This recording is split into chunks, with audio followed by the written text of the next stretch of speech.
À l'heure actuelle, on ne saurait parler de mariage. Vous savez que le mariage, c'est un processus. Il n'y a que l'Union progressiste est allée démarcher, n'est-ce pas, la main du PRD. Donc je préfère présenter le sujet comme ça, tout en souhaitant que le prétendant et la jeune dame puissent se dire oui.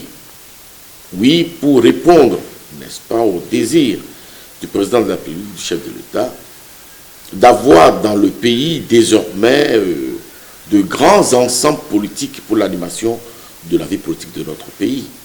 Il faut retenir également dans le contexte que nous vivons aujourd'hui qu'il y a déjà une première tentative, n'est-ce pas, Bloc républicain, PRD, ou même que le PRD était, n'est-ce pas, en début des négociations pour la création du Bloc républicain. Mais il se trouve que le PRD tient à son identité, tient à son patrimoine identitaire, notamment son logo, l'arc-en-ciel et son appellation.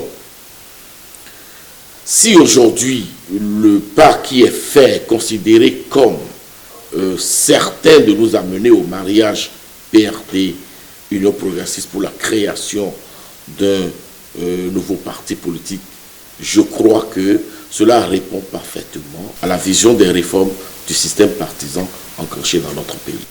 Et tout le monde sait que Bruno Amoussou et Adrien Roubegui se sont clivés pendant plusieurs décennies.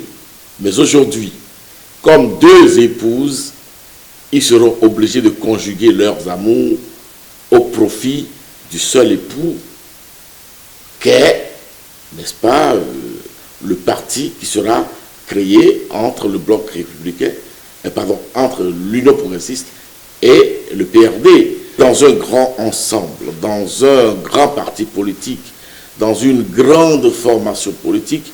Il y a ce qu'on appelle les courants, n'est-ce pas? Ainsi, je pourrais observer au niveau de l'Union progressiste le courant RB originel. Je pourrais observer le courant Union fait la nation. Et on aura aujourd'hui le courant PRD au sein, n'est-ce pas, du parti qui sera créé. Donc c'est pour vous dire que tout se fait par affinité, tout se fait par rapprochement. Et le PRD, c'est des idéaux qui vont se fondre et se confondre, n'est-ce pas, aux idéaux portés aujourd'hui par l'Union progressiste. Il reste qu'il y aura des acteurs identitairement PRD de base qui vont constituer désormais le courant PRD au sein de cet ensemble qui sera constitué, comme le courant RB au sein de l'ensemble Union progressiste, comme le courant Union fait la nation au sein de l'Union progressiste, comme le courant ABT Tabati Taba au sein du Bloc républicain, et comme le courant FA Lafia au sein du Bloc républicain.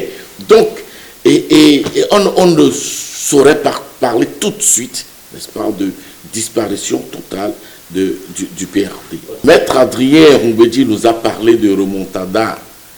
Et à la rencontre Union progressiste et PRD à Porto-Novo, au domicile de ce dernier, j'ai entendu des slogans actualisés. J'ai entendu Tchoukou Tchoukou, on a gagné.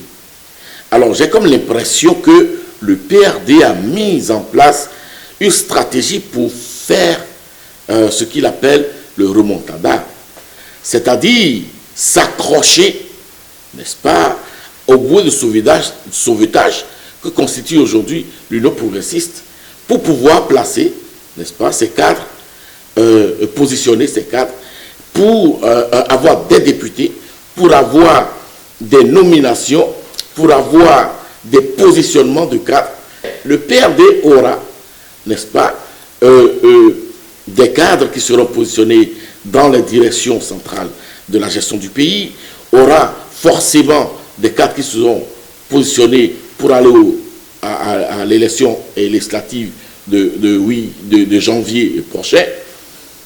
Donc, le PRD va réussir à quitter, n'est-ce pas, sa position de parti d'opposition qui lui était pratiquement imposée peut-être à son corps défendant.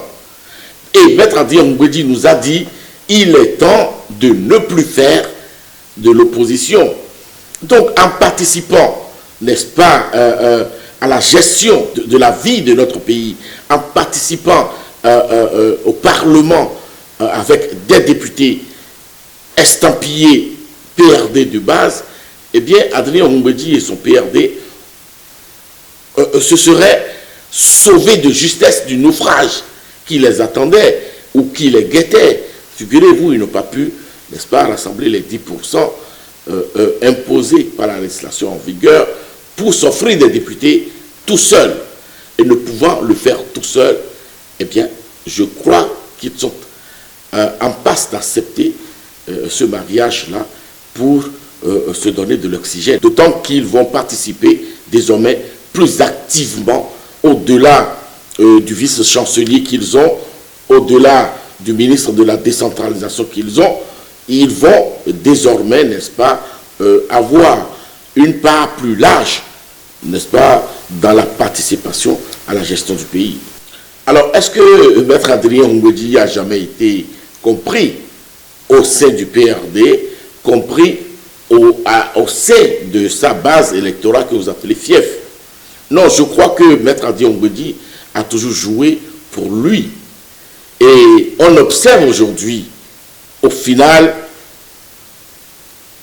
que Maître Adrien Ngwedi n'aura jamais connu donc de successeur au PRD.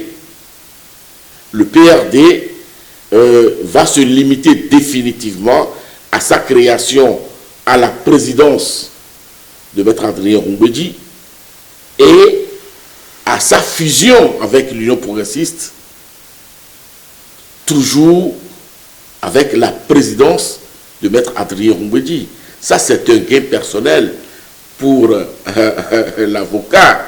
Voyez-vous, donc, lorsqu'on parle de la gestion de la chose politique, surtout dans le système partisan, c'est le militantisme qui compte.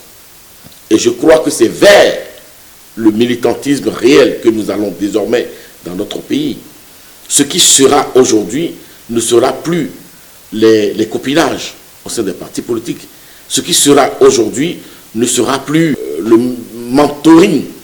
Non, mais ce sera plutôt le profil, ce sera plutôt le parcours des militants.